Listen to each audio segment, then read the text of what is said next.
Мушигрлан хөдлөх загаснуудыг харж буй хөгшин эмэгтэй дусгалаар кино маань эхэлдэг.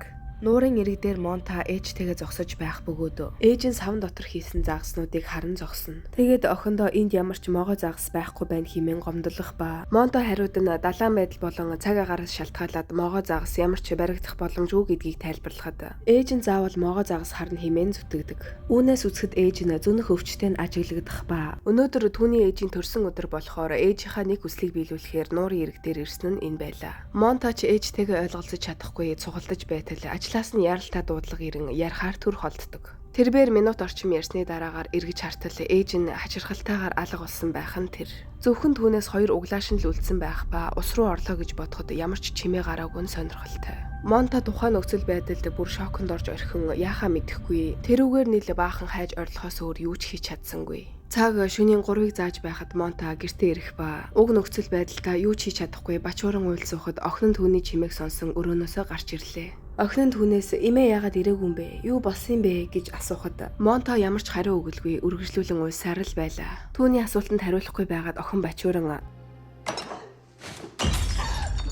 тэгээд нэг юм Монта аяг харах чимээнээр зочин ухаан орно гэлтэй. Хариулсан хариулагын хооронд амдаа бувтан үргэлжлүүлэн уйлсаар л байлаа. Охин нь түүнийг ээжээ гэж биш Монта гэж дуудах бөгөөд түүний харьцааны өмнөөс үзэхэд ээж охин хоёр milээдгүй муу харилцаатай бололтой. Охин ч баахан уурлан хашгирчиж байгаад өрөөндөө явж ордог.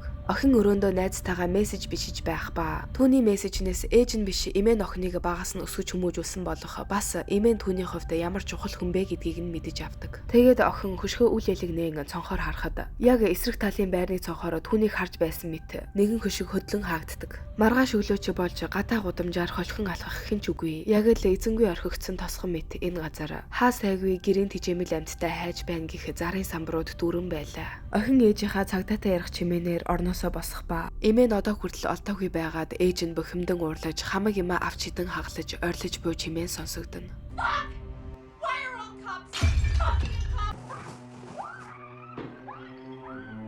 Охин ч ээжийнхаа энэ солиорлоос айн хүнжил дотроо шуудаа шурган орох бөгөөд төд удалгүй машин асах чимээ сонсогдсон ээж нь хаашаа чим явлаа. Үзэгдэл Монта руу шилжин тэрбээр алга болсон ээжийнхаа гутлыг барин ямар нэгэн газар руу зорин алхалсаар эцэст нь нэг юм зорсон газараа ирэх боловч нэлээд удаан хүлэх шаардлагатай болдог. Тэгээд орой болтол хүлээсний эцэст түүний ээлж болон орох ба тэрбээр ямар нэгэн зан үйл хийж өгдөг үзмэрчтэр ирсэн байгаа нь харагдана. Монта ээжийнхаа тухай асуухад үзмэрч ээж чинь амьд байна.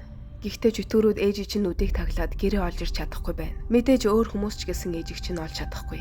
Тийм болохоор ээжийг чинь гэрлүүн дагуулах зан үйл хийх хэрэгтэй. 3 өдрийн дотор гэхэд гэртээ очих болно. Гэхдээ мөнгө маш их орно шүү. Яах шийдвэрээ та өөрөө гарга гэж хэлдэг. Үүний дараа Монта уг зан үйлийг хийлгсэн байх бөгөөд үзмэрчин хэлсэн үгийг толгоондоо бодон явсаар. Үзмэрч түүнд хэлэхдээ ээж чинь чиний охинд маш их санаа зовж байна. Танаа охин ээж хоёрыг чинь холбоо маш гүн гүнзгий юм. Ээжигээ гэртээ аваачмаар байгаа бол өмсдөг гутлыг нь боох зан үйлийг хийх хэрэгтэй. Хамгийн гол нь одоо гэрлүүгөө очих замдаа ээжигээ хамт дагуулж явж байна гэж төвлөрөөд өөр зүйлд анхаарлаа сарниулахгүйгээр сайн бодоорой. Хэрвээ тэгж чадахгүй бол өөр зүйл гэрлүүчин очих болно шүү гэж үзмэрч түүнд анхааруулan хэлсэн байдаг. Монта гэртээ ярин түрүүний зан үйл хийлгсэн гутлаа ээжийнхээ орон дээр тавин гарлаа. Охин нь энэ бүгдийг холоос ажиглан зогсох ба тэд хоорондоо юу ч ярьдгүй болох нь харагдана. Охин нь өрөөндөө найзтайгаа мессеж бичиж байгаад дахиад хөшгөө нэгэд хартал нөгөө эсрэг байрны цонхноос нэгэн залуу түүнийг бас л ажуулдан харсаар л байлаа. Маргааш өглөөч болж үзмэрчийн хэлснээр 3 хоногийн дотор ээж нь ирнэ гэсэн болохоор тэд хэн нэгнийг харуулдан хүлээсээр л байв.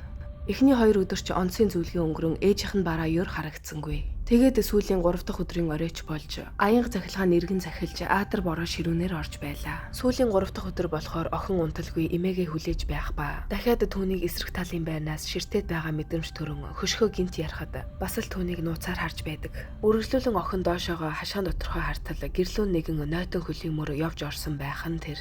Охин эмээгийнхаа өрөөлөө очин эмээгээ харах бөгөөд ээж нь эмээгийнх нь хөлийг угааж өгч байлаа. Ээж эмээ хоёрынхаа харилцсан яриаг сонсоход эмээгийнх нь ярианы өнгө нэг л хүйтэн хүндий сонсогдно. Тэгээд эмээ зээ охин луугаа харан "Сайн уу охин минь, их орой болсон байна унт. Надад битгий санаа зов. Одоо ингэж ирдсэн байна штэ" гэж юу ч болоогүй юм шиг эвгүй өнгөөр түн рүү ярьдаг. Охины царайны хувирлаас харахад тэрбээр үүнд нэг л духгүй байгаа нь ажиглагдана. Дараа өдрөнч болж хаягдсан юм шиг энэ тосгонд аатар бороо орсноор хамаг зүйлийг хуучруулсан байлаа. Охин 12 цаг хүртэл унтсан байх ба эмээгээ үнэхээр ирсэн гэдэгт итгэж ядан доошоо бууж шалгахаар шийддэг. Тэгээд утсаа ширээн дээр тавин эмээгийнхаа өрөө рүү явах ба өрөө рүү ойртох тусам нэг л төг хийсэн дуу сонсогдож эхэлнэ.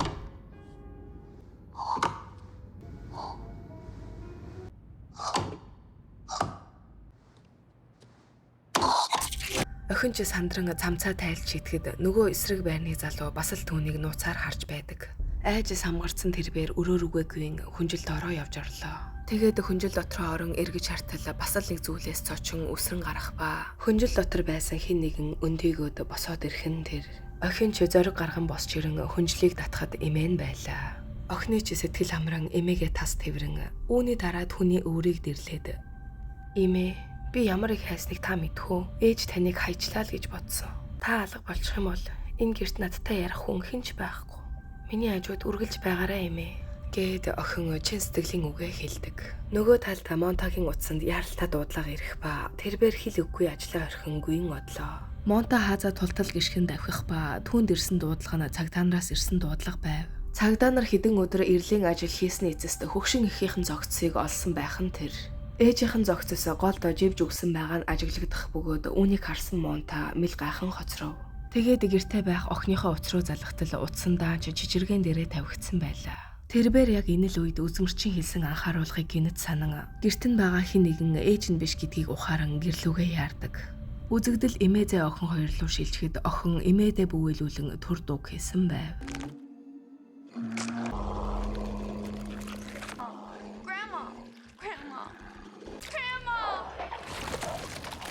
Уг аимшигт үйл явдлын дараагаар эмээ нь охинд хандан "Охин минь хоёулаа нуугдаж тоглоё. Чи нуугдаж тоглох дуртай байсан биз дээ.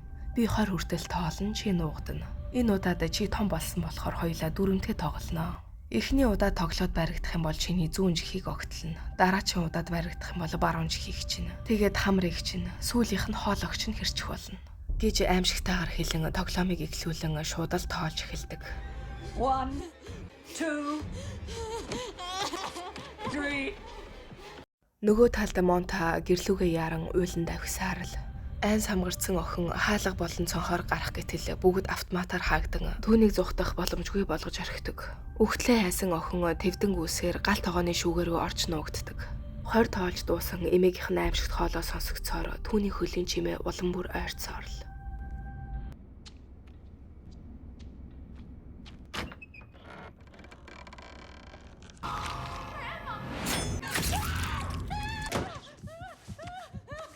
Эхний тоглолтондоо баригдаж нэг чихээ огтлуулсан охин нойлын цонхоор дамжин гарахаар шийдэж яг баригдахын даваан дээр амжиж буун цааш гүйлээ.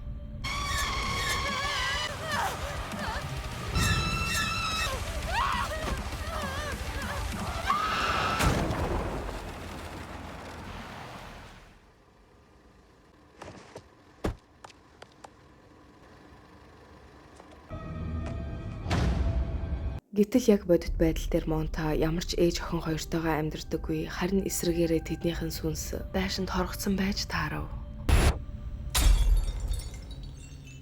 Өмнө нь болсон энэ үйл явдалд ч охины сүнс нь үнийг хийсэн байдаг. Монта ээж охин хоёроо алдсан нөхцөл байдалтай эвлэрч чадалгүй. Тэдний сүнсийг тайван амьрлуулахгүй, үзмэрч болон шашны зан үйлээр буцаан авчран хамт амьдрах бөгөөд энэ нь өөрт нь ямар том гай болж байгаа нь харагдана. Харин энэ залуу бол тэдний эсрэг талын байранд амьдрах ба өмнө нь тэдний цонхоор байн харан ажиглаад байсан үл таних этгээд юм. Тэрбээр сүнс жүтгэрийн тухай бичлэг хийн интернетэд байршуулдаг бөгөөд Монтагийн байрыг судлаад мэдээлэлгүй удсан байгаа нь харагдана. Даанч түүнийг энэ удаад аз дайрсангүй нь харамсалтай.